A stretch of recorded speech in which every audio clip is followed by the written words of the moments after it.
Getting pulled over Scenario 3. The following example illustrates how you might use the strategy outlined above. It consists of two parts.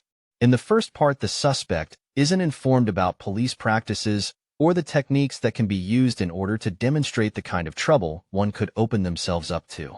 The second part uses the techniques to demonstrate a very different result. The setup involves a dispute between a male and a female who had been living together until just recently. The male, Martin, had just moved out and has discovered that the female, Sara, has removed some of his personal property from a storage locker that she controls. The extenuating circumstance is this. Martin has a credit card in the name of the nominee for an anonymous Nevada corporation that he has recently formed. Martin uses the card for general purchases and cash withdrawals. While the banks are not agreeable to a person using and signing on the credit card account of another, no statute is being broken here because there is consent between the contracting parties, Martin and the nominee. The incident starts when Martin goes to Sara's apartment to request his possessions. After a few minutes of dialogue, she threatens to call the police. Martin, feeling somewhat threatened, leaves the door and walks to the garden area of the apartment complex and sits down on a bench to think about what to do. Within minutes, two police officers are on the ground, spot him, and begin their questioning. Police. Are you Martin? Martin. Yes.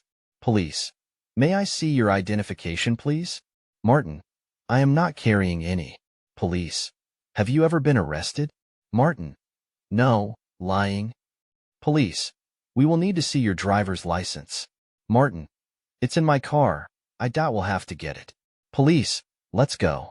Martin leads the police officers to the street outside the apartment complex where his vehicle is parked.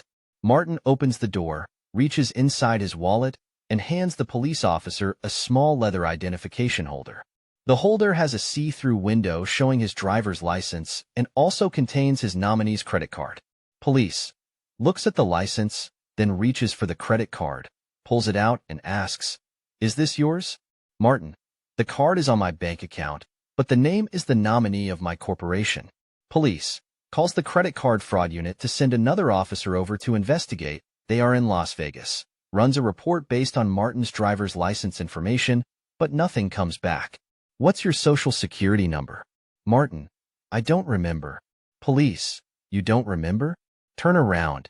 Put your knees up against the bumper of the squad car and put your hands behind your back. Martin is handcuffed. What happened here?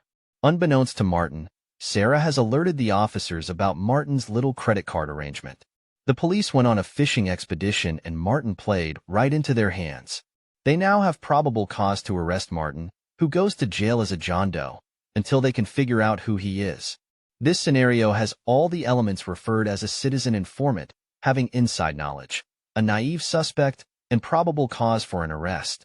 Martin cooperated fully, rolled over, and all of the information he provided was used against him. Martin was completely within his rights to remain silent, but he didn't know that. For this reason, he was a mark, food for the system.